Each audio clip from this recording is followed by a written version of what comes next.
We are live, but we got to make them wait. Make them wait. Like Kenny Powers once said, season 2, Eastbound and Down. Shout out, Let Danny him wait. McBride. Let them wait, baby. Let them wait. But we're good. So, welcome in, everybody. It is the Huddle Up podcast, presented as always by Mile High Huddle, powered by Blue Wire Podcasts. I'm your host, Chad Jensen. With me, my fellow football priest. You know him, you love him, Zack Kelberman. My brother, despite Vic Fangio being still quite bullish on the notion of a couple of Broncos making the Pro Bowl this year, Broncos were shut out, dude. Snubbed. Yeah. 0 Pro Bowl selections. Now we'll see what shakes out in the grand scheme when it comes to alternates and all that stuff. But dude, reckon with that. I mean, Teddy was robbed, honestly. He should have gotten in for sure. But when you look at it, when you're realistic about the Broncos, it's not surprising at all that no one made it. I think Simmons had the best shot, and Fangio essentially guaranteed that Simmons would get in. He didn't do that. Patrick Surtain had a shot. He didn't get in. I thought he was a little bit of a snub, but we both agree he'll be an all-pro Pro Bowler next year. The star is very burning hot for PS2. Not surprising. If the Broncos had a halfway competent offensive coordinator and not Pat Shurmur, I think Javonte would have gotten in, or maybe Melvin Gordon. If they would have committed to the ground game with 2 great running backs, one of them would have cracked a squad that features, as you can see there, Nick Chubb and Joe Mixon. I mean, Taylor was a shoo-in. He's the MVP, I think, this year, at running back especially, but I think they could have both had better years than Mixon or Nick Chubb, but alas. Yeah, I'm looking here so far. I mean, as we mentioned the other night, there's nobody that you could really point to offensively, with the exception of if you maybe wanted to try and include a Bronco running back. Wow. What? Wow. Oh, golly. Wow. Goodness gracious, Michaela in the hizzy. Wow. Wow, that's wow. Thank you so much. That's what I'm saying. Thank you. We love you. Appreciate you. The Duchess showing us some love. I didn't even have my Santa mask on yet, or hat, whatever, beard that I like to wear. I got to dig that out for tomorrow night. But she says, Merry Christmas, fellas. Love you and the entire family. Let's go, Drew.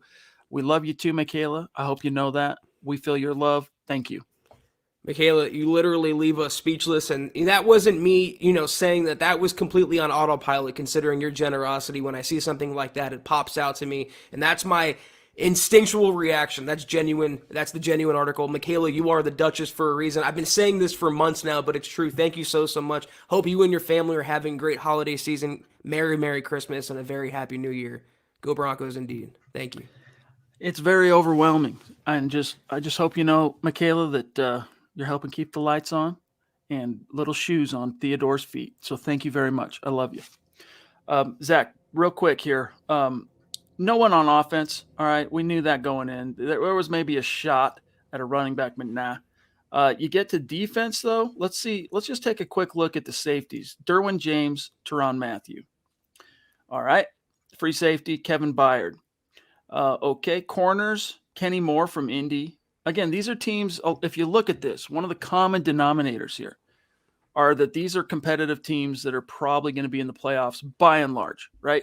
It just is one of the curses of being a bad team. In many cases, Zach, if you suck collectively, those unique gem individual performances, more often than not, they get overlooked.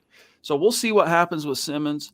Who knows what the All-Pro voting has to say about this down the road. But yeah, that's a dagger. That's a shot through the heart. And who's to blame? I don't know. Maybe Bon Jovi.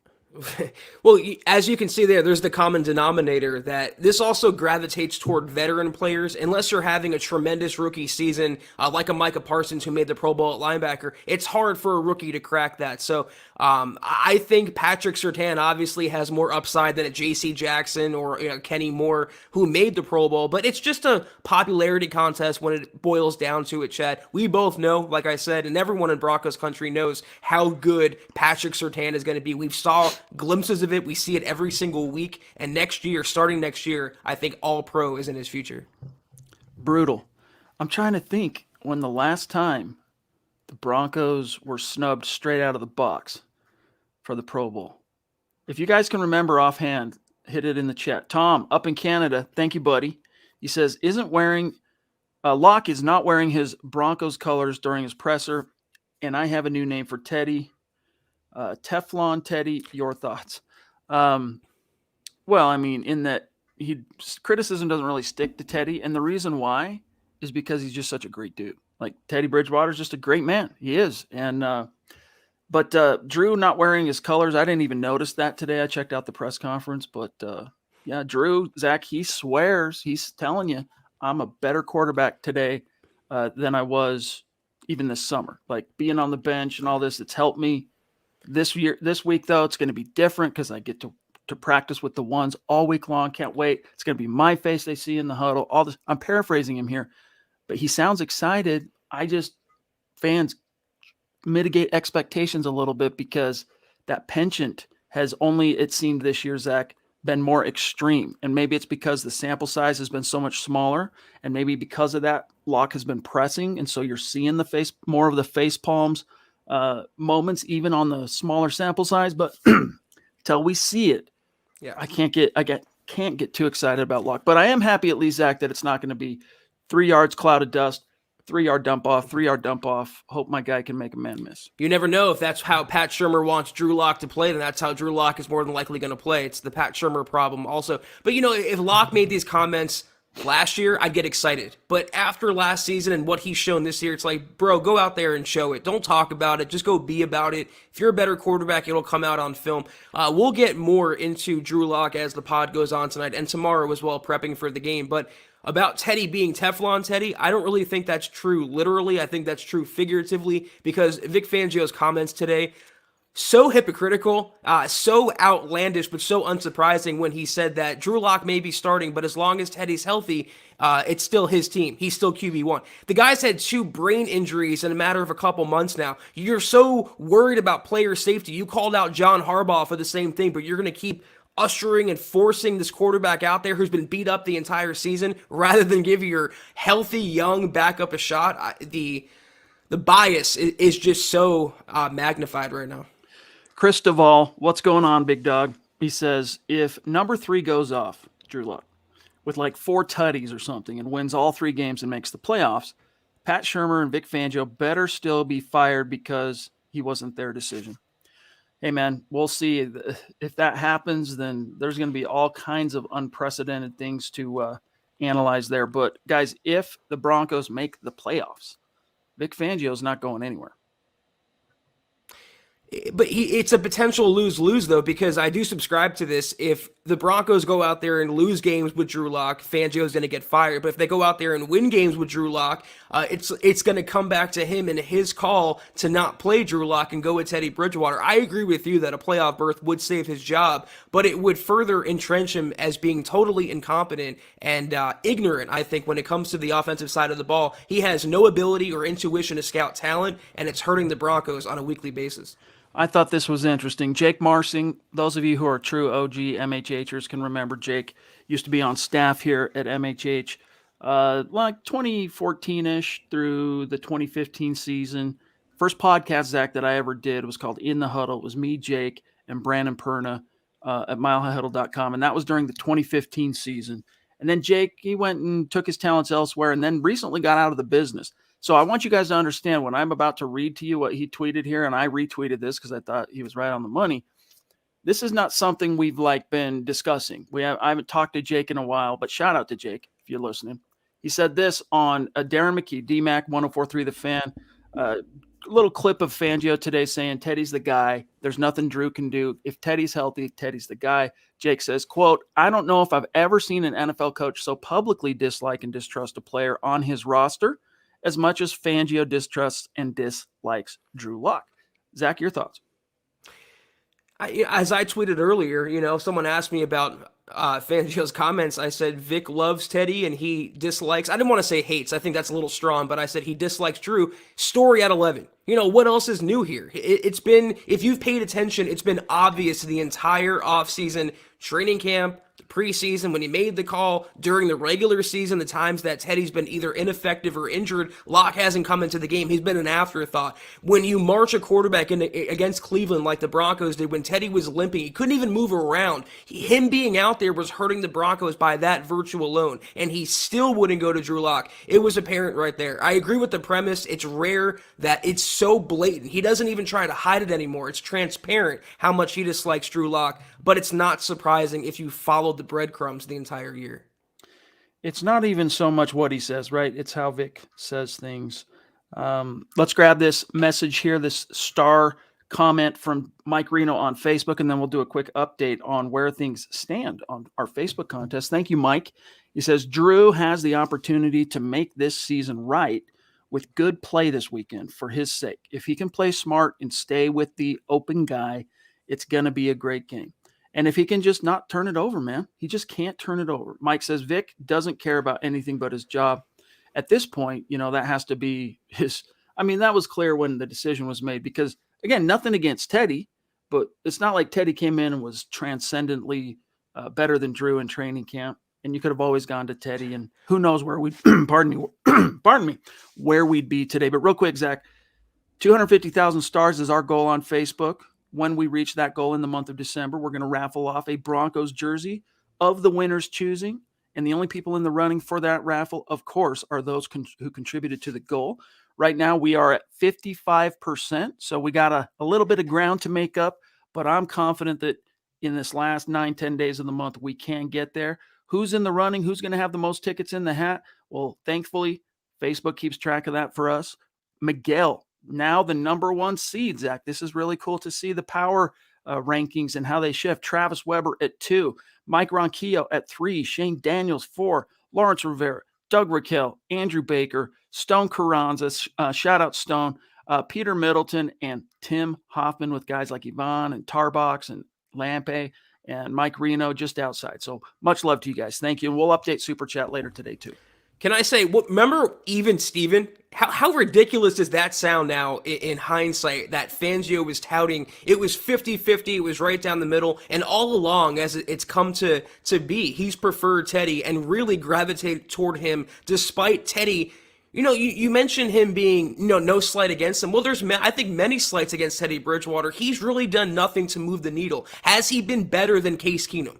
The team around him is better than Case Keenum. He has a better supporting cast. His defense is getting him the ball back or keeping points off the board. I don't think he's done anything to move the needle that Drew Lock couldn't have done if given the opportunity.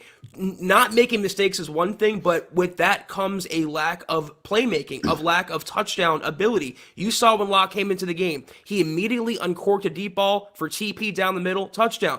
Would that have happened with Teddy? It wasn't happening with him. It's not like we have to speculate about it. It wasn't happening. So I don't think he's been all that great, and he's been propped up and booned by a really strong supporting cast. It wasn't even a great pass by Drew. It was underthrown, but it's the fact that he took the shot, right? He got it there. Ed Keating, real quick, jumping in. Thank you, buddy. He says, what's up, guys? I hope we beat the Raiders so that I have bragging rights to my dad.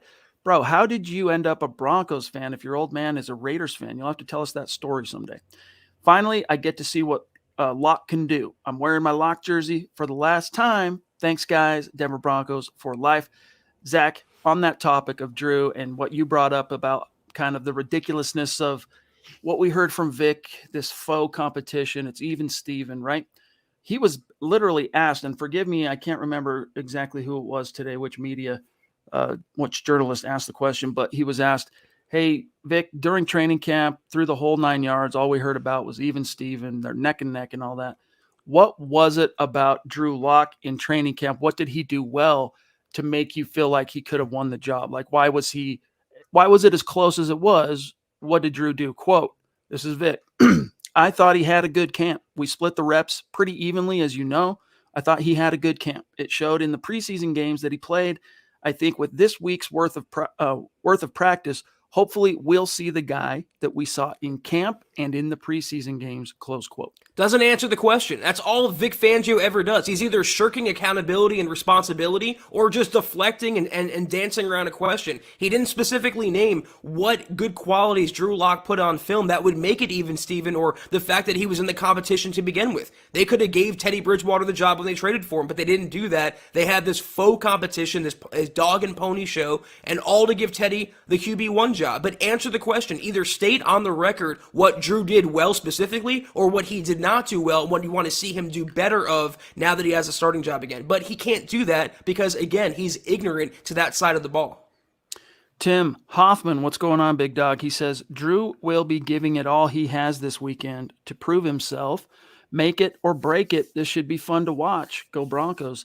Yeah, it'll be, I think, at least a bit more entertaining than just the brand of offensive football we've seen. And it can, for better or for worse, it could be for worse. In fact, the odds are probably that it'll be for the worst. But if there's anything kind of silver lining here, Zach, you got the first team reps all week this time. You're not being tapped cold to go in and blah, blah, blah. And it's against a completely reeling Raiders team. Now, I get it. Broncos got curb stomped by the Raiders, and a first time ever coaching as a head coach, special teams coordinator, as the interim head coach. That was embarrassing. And the last time Drew Lock led the Broncos to Las Vegas, in fact, it's the only time the Broncos have played the Raiders in Vegas last year. It was arguably, and I agree with Nick Kendall, he said this today in one of his articles, Drew Lock's worst game as a pro. Even despite all that, Zach, the Raiders are reeling right now. They're about as bad as it gets in football. They have some bright spots. Don't get me wrong. It's not like they're some kind of chumps or joke, but this is could be a very good opportunity for Drew if he has the wherewithal to capitalize.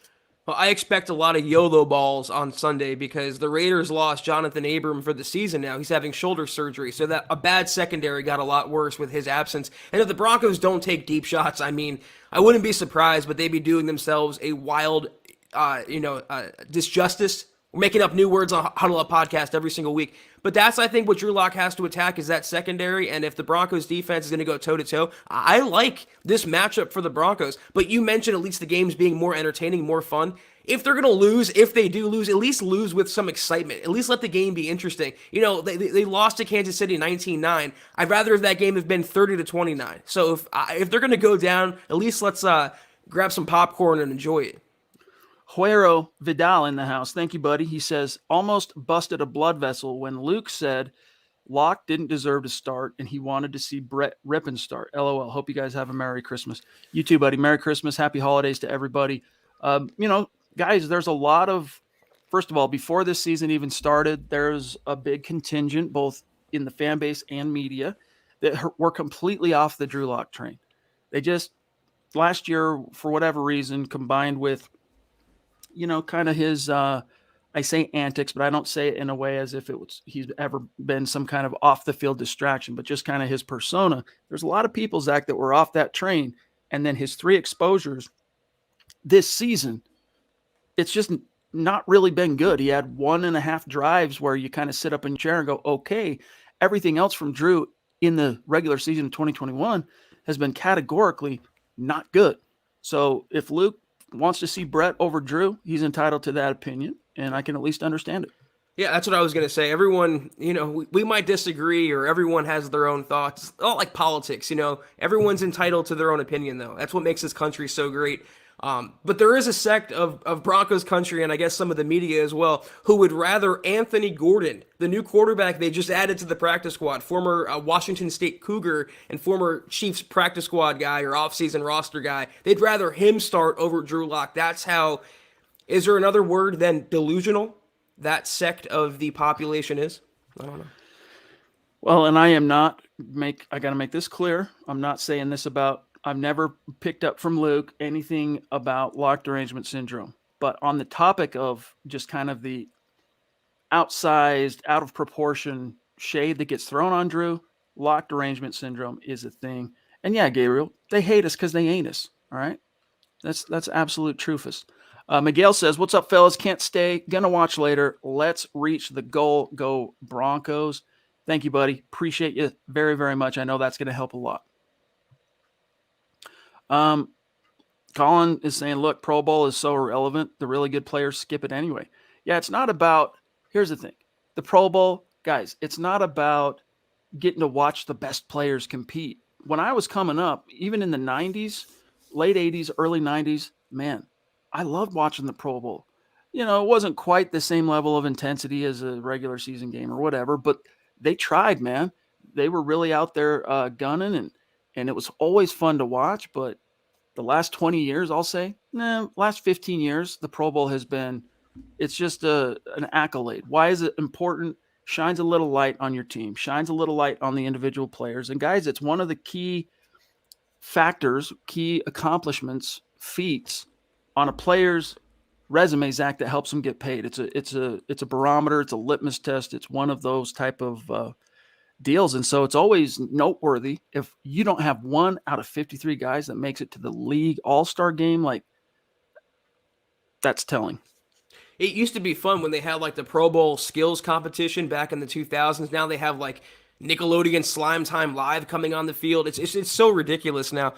But I think any football fan worth their salt would recognize All Pro being more valuable than Pro Bowl. So we'll see how that shakes out. But we know that next year the Broncos have, I think, a couple shoo-ins on their roster and going forward. So I really don't care about the snubs. Michaela jumping in again. Thank you, my friend. And we do have some clarification on what Luke said. I want to grab that real quick. But first, Michaela says, Fangio actions and selfishness are downright criminal, in my opinion. I mean, I understand the passion and zeal with which you approach your fandom, Michaela, and I'm right there with you 99.9% of the time. But Fangio it's been pretty transparent from the beginning, Zach, that he just about every decision that's been made has been made in the interest of saving the job. And put yourself in his shoes. You know, this was your third year in an almost unprecedented situation, despite 2 losing seasons to begin. They hire a new GM. John Elway falls on the sword. They hire a new GM, and that GM decides to keep you. Like, it's been known from the very beginning that this is make or break for Vic. So I can understand why he's kind of stacked the deck in whatever favor he believes is going to maximize his odds of keeping the job. But along the way, unfortunately, Michaela, and this is what I think you're getting to here, you're sacrificing for short-term games some of the more long-term concerns of the team, one of which is knowing for sure, is Drew Lock the guy that you invested in, the guy that you spent time with, suffered blood, sweat, and tears, all that stuff. Do you know for sure he is or isn't the guy? And even if we never had seen Drew again in this season, they're not going to know that. These 3 games, if he plays Zach like the average Drew kind of we saw last year to end it, like Teddy doesn't come back, they're still not going to be able to sleep well at night, the Broncos, knowing for sure one way or another whether Drew could have been the guy if he would have got a little bit more development. But I digress. I think Michaela's onto something here, though. I mean, if there was football jail, Vic Fangio would be on death row. As a head coach, I really do believe that. There are some fatal flaws he has in his game day operations, clock management or lack thereof, timeouts, just having a feel for the game, ignoring the offense, not holding people accountable, coaches or players. He's just not cut out to be a head coach. So to that token, I agree with you, Michaela. By the way, what Luke actually said was, this is a direct quote, thanks, Scott, Fangio doesn't like this guy, and he has no chance here. I'd almost rather see Rippin start, for what it's worth. The Queen jumping in. Good to see you, Christy. Hope all is well in your neck of the woods. Happy holidays. Merry Christmas. She says, hey, kids, hope you all are having a nice night. Looking good, fellas. Thanks for bringing us the Broncos info we all love. Let's go Broncos. Man, it would be a nice little late Christmas present, Zach, to see the Broncos go in against a division foe like that. And especially one that they've not yet won in their house, right? The new house in Vegas, and it's Drew Lock go get a win, even if it's winning ugly. Like, that'd be a nice little late Christmas present.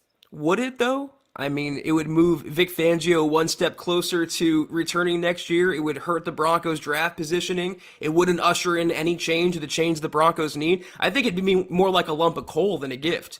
So whatever happens. I hope Drew plays well and the team responds to the quarterback change. But in the long-term outlook of the franchise, you can make the case that it's not a gift, I guess. The draft guys are sitting here going, man, lose. We want the highest, we're not seeing any success on the horizon. I'm not advocating to lose. No. But draft guys, happens. You got to weigh it. You got to say, hey, what takes precedence? What takes priority here? I hate it, man, that the Broncos are in a situation once again in December where that's even a topic. Exactly. Claude jumping in. Thank you for the stars, big dog. He says, Vic has absolutely worn out his welcome as far as I'm concerned. Between his bias toward Teddy and his impotence as a head coach, I'm just done with him. He doesn't seem like he cares about the team as much as himself. I don't know, Zach. Vic does seem like he's a little tired to me. Like it's kind of he can see what's coming. He's given it the old college try. He's raged against the machine, so to speak, and it's all been for naught, right? And I kind of can sense him kind of wearing down a little bit. Too bad. You signed up for this, Vic. You're not off to war now. You're not doing the country some great service. You're a football coach, and you wanted to be a head coach after years of being an assistant. This is what comes along with it. You wouldn't be tired. You wouldn't be having this feeling of dread if you have that. If he really does, Chad, if he cares that much, if you were better at your job. I mean, I'm tired. You're tired, Chad. Scott's tired of watching this. Broncos country's tired of watching this for years now. So I don't want to hear that about Vic. If he put himself in this situation, he made his bed and he has to lay in it now. All right, let's see here. Albert Knoppers says real quick, I don't think Fangio cares about his job either at this moment with the Broncos. Maybe he tries to show up for another team. I think at this stage, that's, he's got a fish to fry, and for now he's going to fry those fish and then let the chips fall. But I think Vic knows the way this is headed as far as his fate. But here's Josh Yen with a super. Thank you, Josh. As good as Peyton's first class has been, first draft class, I can't help but rather have that 6th rounder back for Teddy and roll with Locke. Appreciate you guys. Merry Christmas, Broncos fam. Enjoy the holidays. I was okay with the 6th rounder for Teddy, Zach, when you realized that Carolina was going to pay the majority of his contract, and the kind of initial read was fail safe, right? He's the backup, going to help groom Drew, going to help kind of finish the process alongside the coaches of turning the corner for Drew and be there if it doesn't work to step in. Like I was okay with that, but that's not how it shook out. Well, I was okay with it on the premise that if they have a quarterback competition, it's actually fair. It's actually 50-50. It's actually even Steven. And it wasn't. And you even saw it in the preseason. What Drew Lock put on film against the Vikings blew Teddy Bridgewater away. And from that point, Teddy Bridgewater never really made up that gap. They kind of went back and forth. They traded off practices and games, good versus bad. But I don't think Teddy ever took that massive leap forward that made him the no-doubt starter over Drew. It was always biased in Teddy's favor. And like I said before, there was no real way for Locke to win it. The only way was for Teddy to lose it. And that's not the right way to have a quarterback competition. Here we have Colby jumping in to say, if Locke beats the Raiders and Fangio puts Teddy in the next game, I'm going nuts. Here's my read on, will Teddy play again this year? If the Broncos win this game, I think he will play again. If they kind of continue to force their way, hover in the conversation, I think you'll see Teddy back on the field. If the Broncos lose this game, I bet you'll see Teddy unceremoniously put on IR, and that's that. Well, knowing Vic, I think the competitive advantage or what he has in his mind is always there. So him keeping hope alive that Teddy is going to play again this season, it's a public vote of confidence to Teddy, and it doesn't mean much if you're using it for gamesmanship. Them picking up a quarterback on the practice squad even, I think was a sign that Teddy's not expected back this year. They have Locke, they have Rippon. I mean, I think they should be good for 3 games under those circumstances. And again, how could you force Teddy to go out there, 2 concussions in 1 year? It'd be bad enough if he had that one alone. He got stretchered off the field. He was in the hospital overnight. That's bad enough. But when you have 2 within a 2-3 month span, you can't do it. I could kind of understand it if this was a team that had, already locked down the division and they knew they were going to be making a playoff run. Like I could kind of understand it, but being that it's a team, a season headed for the dustbin of history, Teddy, don't do it, dude. Like prioritize your health, prioritize your well-being. It's Christmas, kick it with your family. You did what you could and didn't shake out. But here's Dr. Chris L. Bush, PhD. Good to see you, Chris. It's been a minute. Doc, I'll say. He says, Merry Christmas, fellows. It's sickening watching how Fangio dislikes Locke. Did Locke do something last year to rub him wrong? Very unprofessional for a coach to exhibit their dislike for a team player. Yeah, 2 things. 1, he gives the ball away. All right. Fangio hates that because he's a play not to lose guy, and it's about the defense and give us a chance and all that. And I can understand that. I understand why Fangio can't trust Locke on that front. But the turning point here was week 12 last year, New Orleans, and how Drew Lock's role in how the Broncos were embarrassed by having to play an undrafted rookie wide receiver at quarterback against one of the best teams in the NFL. I think this is just me reading the tea leaves and things I've heard and different. I think that was where things turned for Drew in the estimation of Vic. So much of this also is rooted in pride and ego. And I think it's one thing that drew John Elway to Fangio in the first place, the ego factor, the power, the control. You mentioned the defense, and it's not because of how he wants to win games. It's because what is the defense? That's his side of the ball. That's his area of expertise. If the defense wins the game, he gets the credit. He looks like the defensive mastermind.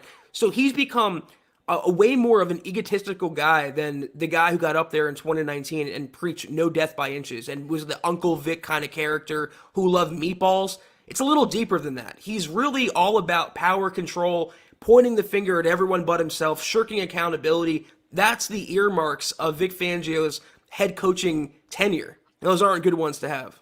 And when he leaves, he'll exit with a whimper. Jordan says here, and thank you, buddy, for being with us and the support. He says, Drew has to get the 3 wide receivers in the picture, especially Judy and Sutton. That would be nice. Also, shout out here to Michael saying, Merry Christmas, Chad and Zach on Mile High Huddle. Enjoy your Christmas with the family. Yeah, guys, there won't be a stream Friday or Saturday. Friday night, Merry Christmas, Christmas Eve, all that stuff. Enjoy the fams.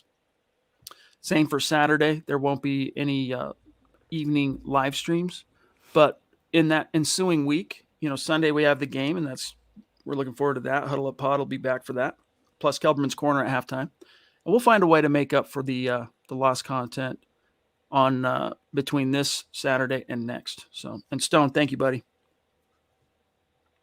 But Zach, do you feel optimistic that Drew can maybe involve? Wow, thank you, Michael. That's so generous of you, bro. All the stars, you demand. Do you feel optimistic that Drew can and will involve Cortland, involve Judy, be able to kind of balance that and utilize these, and Tim Patrick, these formidable weapons that have kind of been squandered of late?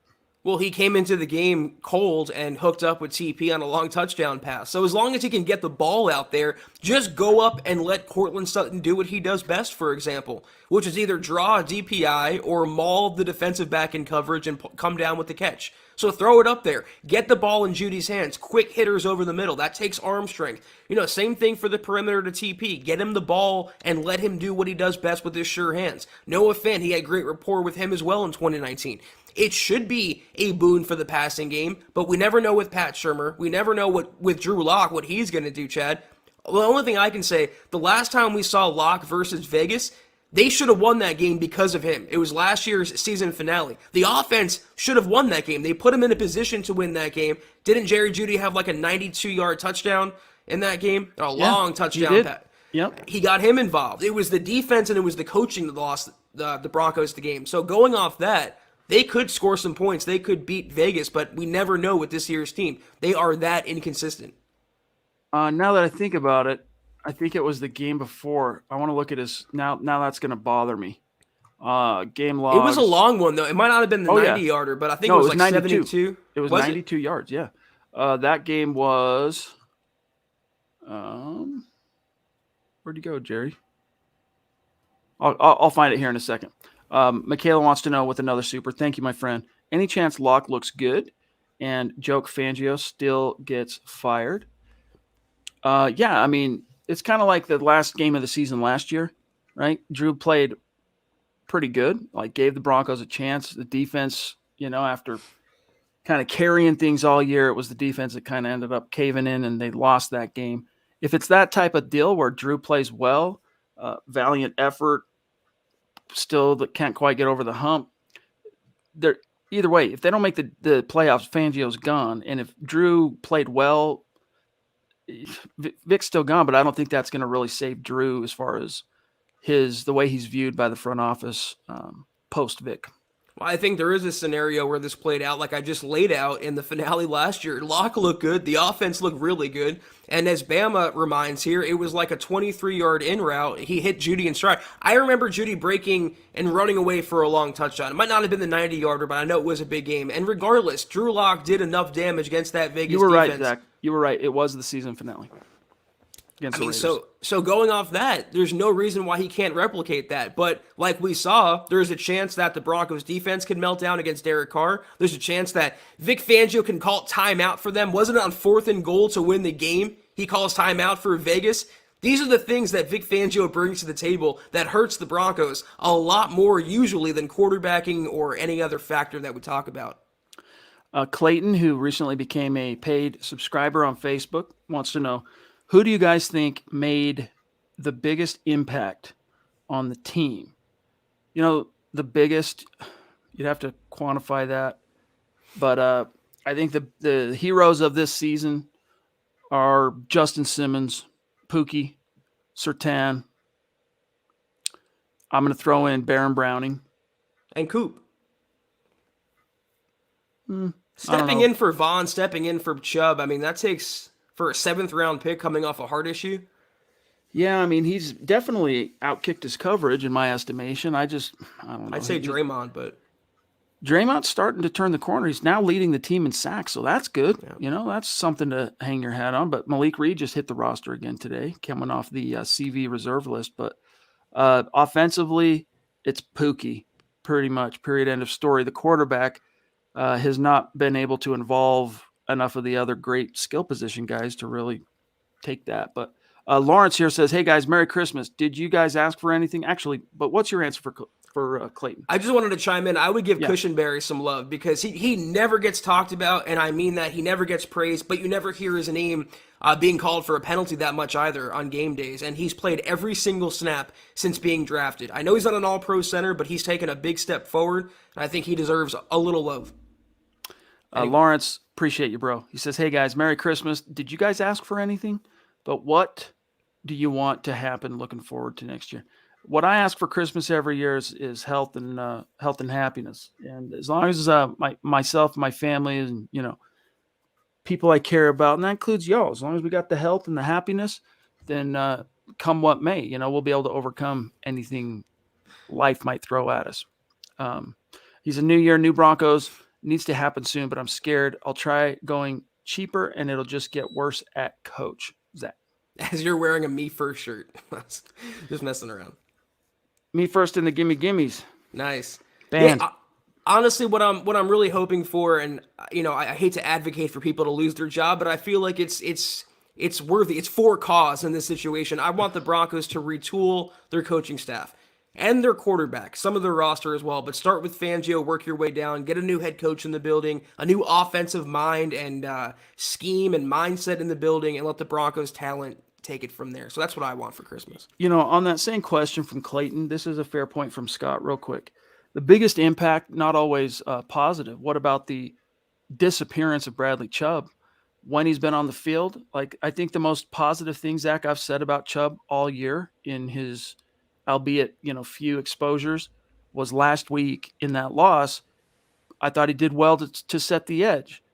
Where the heck has his pass rush gone, dude? Like, this guy cannot get home.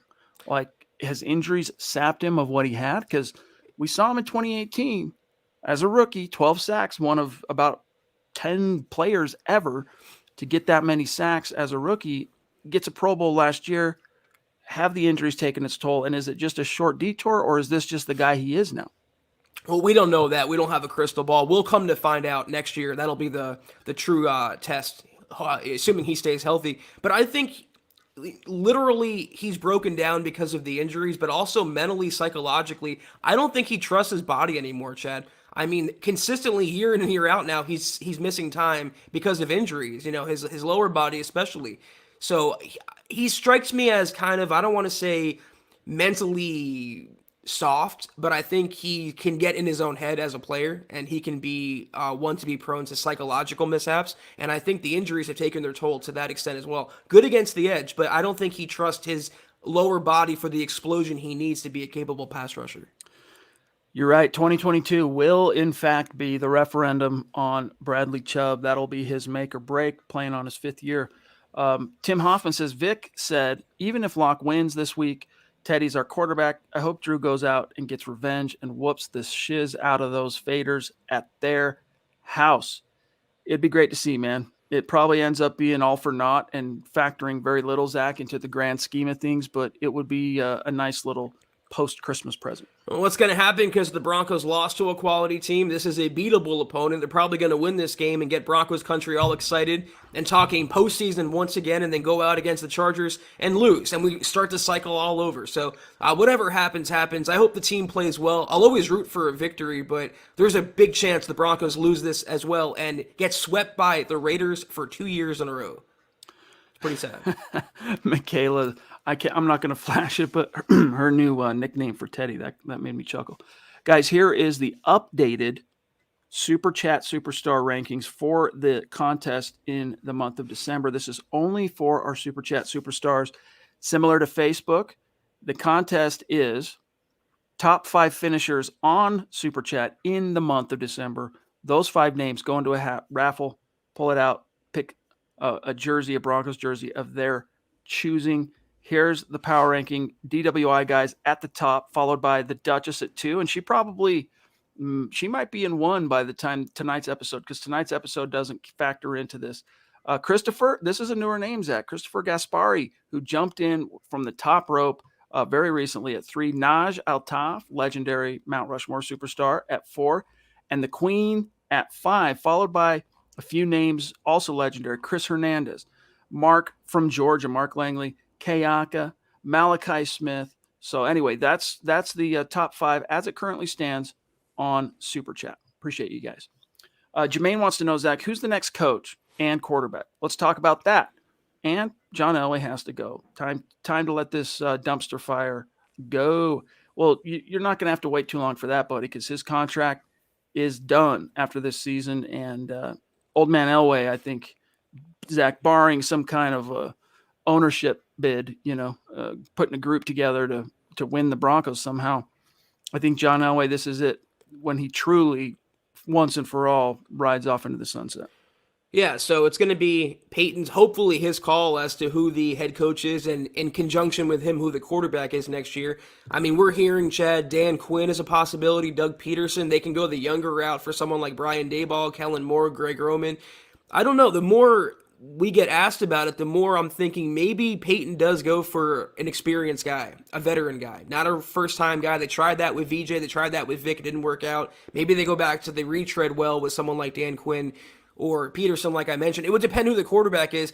I'd be okay. I can get on board with Peterson and Russell Wilson, or Dan Quinn and Russell Wilson, Peterson, Rodgers, whatever. As long as Peyton has the pick, I'm okay with it.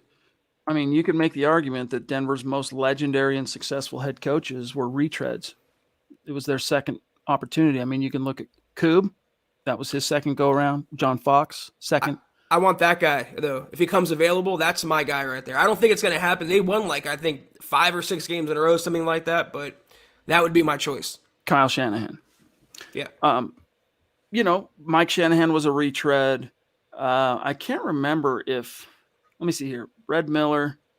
No, that was his first go-around, for what it's worth. But anyway, I'm not opposed to that. And I think if you look at you kind of go back to who is George Payton going to listen to in these processes? Like, what was has his experience been? Who are his mentors that he'll seek out for insight? And you look at what the Vikings did and under the reign of Rick Spielman as GM. Mike Zimmer was a first-time head coach, but he was similar to Fangio, lifelong assistant that just kind of never got a shot. And he's had some initial success. Before that, it was Leslie Frazier, who at the time, and it was his first go around. I don't know, man. It's hard to say because I think all bets are off on that front. As far as quarterback goes, I can promise you this. George Payton is going to go all in on trying to get Russell Wilson or Aaron Rodgers. And if that doesn't work, then we'll see what they ultimately prioritize, Zach. But it might end up being a quarterback in the first round, or it might be run it back one more year with kind of who we've got, whoever that new hire coach is, let them kind of get their culture started, and let's swing for the quarterback fences in 2023. I hope it doesn't come to that, but I can tell you for sure the Broncos, if Seattle even entertains the notion of trading Russ, Peyton will be on that. Same with Aaron Rodgers. Yeah, there's different combinations of how they can go: veteran coach, veteran quarterback, rookie, etc. I think the unlikeliest combination that George Payton settles on, if he has full autonomy, would be a rookie coach and a rookie quarterback. One of those components is going to have experience, and we just don't know which one of those components it is just yet. Corey H., good to see you, big dog. Long time Super Chat superstar here at MHH. He says, I think 2 wins, Fangio stays. Probably a change at offensive coordinator. Of course, a big change coming in the quarterback room. I have the same complaints as everyone else, but a winning record and fighting for a playoff spot probably saves him.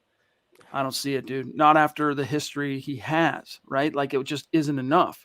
You didn't move the needle enough. Like, if you look at it from Denver's argument, the inside, front office guys are going, look, we gave you a proven veteran quarterback as you wanted.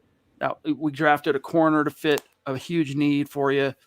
You couldn't get her done, Vic. We got to call a spade a spade. Time to part ways. Like, I just don't see it. And I'm not trying to will it into existence. Like, I'm not trying to be, this is what I want to happen, so this is what I'm trying to tell you is going to happen.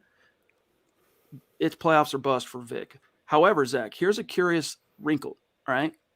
If the Broncos are getting sold at some point in 2022, should Joe Ellis have anything to do with a new hire of a head coach? No. I mean, it's why you have a general manager. Let Peyton pick the head coach, in conjunction with his staff and the scouts in the building, the coaches he wants to retain that are holdovers. Let Peyton, if you want to give him the power, Elway pick the head coach. Why shouldn't George Payton? Leaf says, remember George Payton's face in Kansas City? Changes are coming. Yeah, I agree with you, my friend. And then Leaf says, go ahead, Zach. I want to make one point on the point that you made about Vic, or the comment we got about if he gets 2 more wins. You can change the pants, you can change the shirt, but if the shoes are off, the whole outfit's ruined. So he can change his coordinator, he can change his special teams guy, he can change the quarterback, but as long as Vic Fangio is there, the same problems that are plaguing Denver are going to remain, and the same issues that are costing them games are going to remain because they start with Vic Fangio. That's the problem. The best, it's not the only, but it is the best predictor of future is the past. All right. Best predictor of future behavior is past behavior, past production, future production. Leaf, hey, Priest, been having a time trying to buy stars these last weeks. Facebook doesn't like Canadian money, I guess. Makes it hard to get me a 77 jersey for Quinn Miners. He wants the Miners jersey. That rookie is fun to watch. Here's to hoping Locke plays well and we beat the Datgum Raiders. Thanks for all you do and Merry Christmas. Appreciate you, Leaf. And yeah, that's the first I've heard of anyone in Canada having a hard time, but I appreciate you trying, big dog. Merry Christmas. Clado Tornado in the hizzy saying, sorry if this sounds dumb, but did George directly say it's playoffs or bust, or how are we so certain that's the final straw? I want to be sure Fangio's gone. Now, no. No GM is ever going to come out on Front Street and lay it out like that. It's more of things I've heard, reading the tea leaves, haven't been around this game, covering this team as long as I have. It's just a general feeling. It's a bold prediction. I'm not saying report, source inside Dove Valley tells X, or remember when George said Y. It's just a general read. It's just a beat I have on the situation. And I think Zach and I, that's a brain we share. You know why? I'll give you one word. That would be 6. 6 years since the playoffs. That's what it comes down to. George Payton, I think he gave a really insightful, revealing statement earlier this year. I think it was like September, October, something like that. He talked about making the Broncos relevant again and putting them back on the map, so to speak, and having long-term success. The one barometer for that, fair or not, is playoffs, is the postseason, is getting there and going from there. Whatever happens, happens, but you got to make the tournament to make a run in the tournament. And I think that's what Peyton wants the most. So if Vic looks good but falls short, I don't think Peyton's going to settle given the opportunity, if he has it, to replace Vic. I think it's playoffs or bust, rightfully so. So, by the way, we are hearing, thank you, Colby, for the stars, my friend, you demand, from Savage Boy Kev on Twitch, that Surtain, Simmons, and Bowles are named first alternates for the Pro Bowl. So let's take a quick look with that information. All right, Zach, let's take a look at their position and see if there's anyone ahead of them that's going to be playing in a Super Bowl. All right, let's take a quick peek real quick. So safety. Whoops. No, stop it. Hold on, guys. Let me get that out of your ears. Let me reload the page. Did that noise come through? Yeah, I was jamming. Yeah, hold on. Stand by, y'all. I'm going to share it again, only this time, no sound. All right, here we go. So, safety, good chance Tyrann Mathieu. Zach will be playing in the Super Bowl. Decent chance. Derwin James, Byard, no. So any one of those, both those two guys, if they're healthy, they're probably going to play in the Pro Bowl, although it wouldn't surprise me to see one just suddenly say, I'm still nursing a hammy from the season. I'm going to go ahead and bow out. So that's optimistic for Simmons. At corner, J.C. Jackson, there's a decent chance he's going to be playing in a Super Bowl. Definitely none of the other guys. I mean, maybe there's a shot in Hades for Kenny Moore, but doubt it. And then tackle, it's Rashawn Slater. Nope, he'll be there unless he gets hurt. Orlando Brown, there you go. Ballsy has a shot. And same with Deion Dawkins somewhat, but mainly Orlando Brown, Zach. So there's a chance for Ballsy. All three of those guys have a decent shot if indeed they are first alternates. I haven't gotten the press release from the Broncos on that yet, though.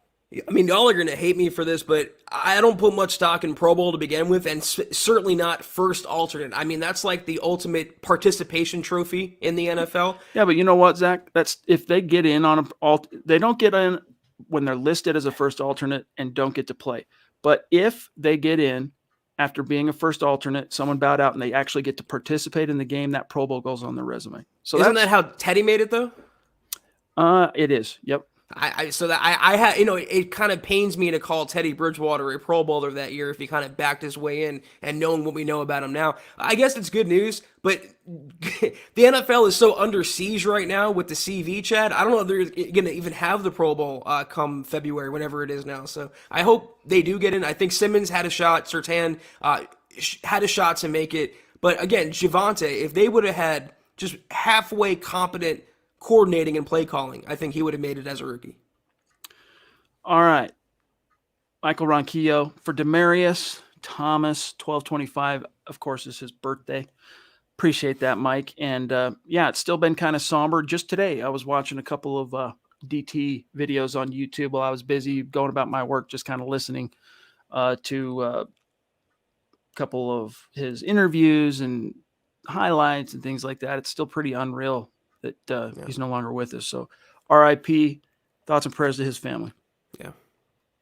But we are about out of time, boys and girls, but we will be back tomorrow night, so it's all good. Jermaine says, we can win out, Vic. We can win out, Vic, out of here. I'm not sure what he's saying. I need your syntax. Translated. We can win out, Vic, out of here. They can win out, miss the playoffs, and they still fire Vic Fangio. It could happen. That's a possibility. He says, pretty upset that there's not a Bronco in the Pro Bowl. Shake my head. Yeah, it's emblematic of being a forgettable team. I mean, 7-7. What's ironic here, Zach, is they're a more competitive product in 2021 than they were last year, and yet not one first name Pro Bowler. Chubb last year and Simmons, right? Was there anyone else I'm trying to remember from last year? Bowles get in? Bowles was second team All-Pro. So he didn't get the Pro Bowl. He got voted in by the Associated Press on All-Pro. I want to say that was the and of course Chubb didn't play because of his ankle. So that helped someone behind him get a Pro Bowl nod. But yeah, Merry Christmas to you as well, Colby.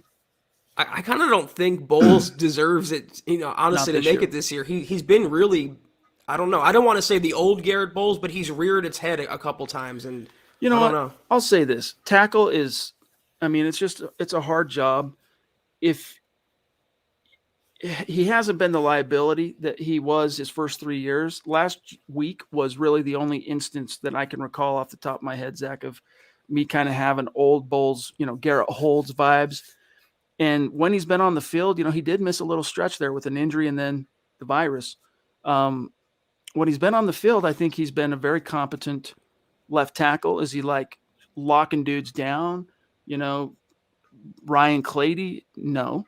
But he has had a couple of games like that where he's shut down serious rushers. So if he ends up getting the Pro Bowl as a first alternate, I'm going to say, you know what?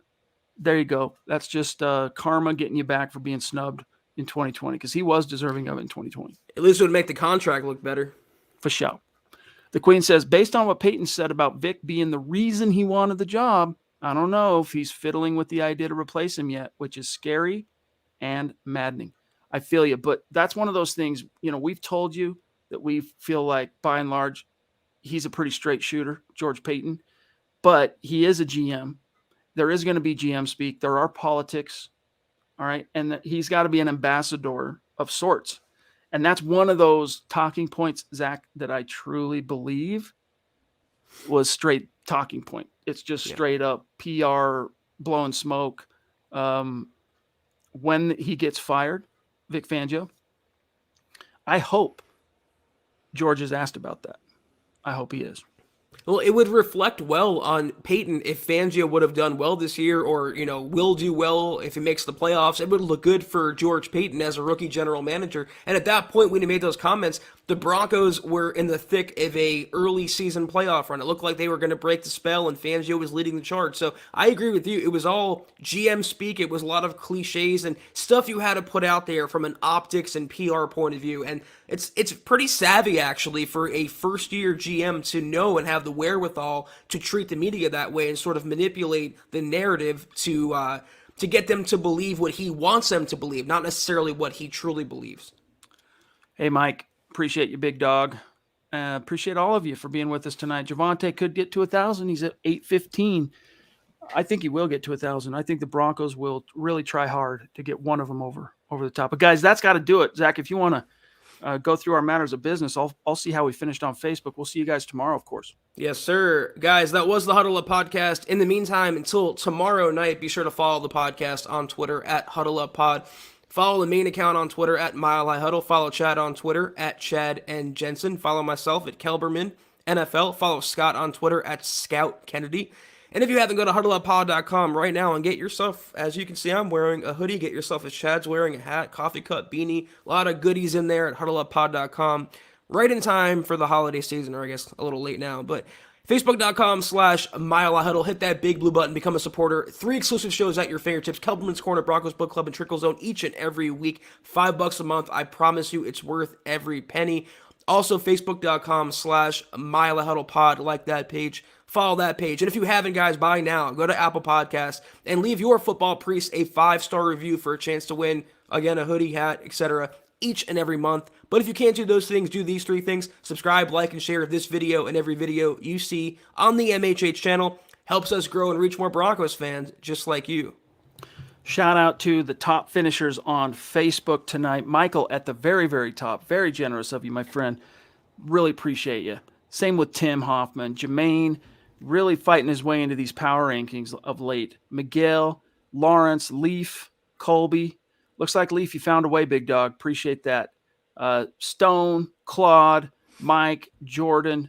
Much love and respect to each and every one of you. And, of course, all of our great Super Chat superstars. You guys are Mile High Huddle. We just work here. All right, so thank you. We love you. We'll see you tomorrow. We'll really kind of dig in and preview Broncos Raiders.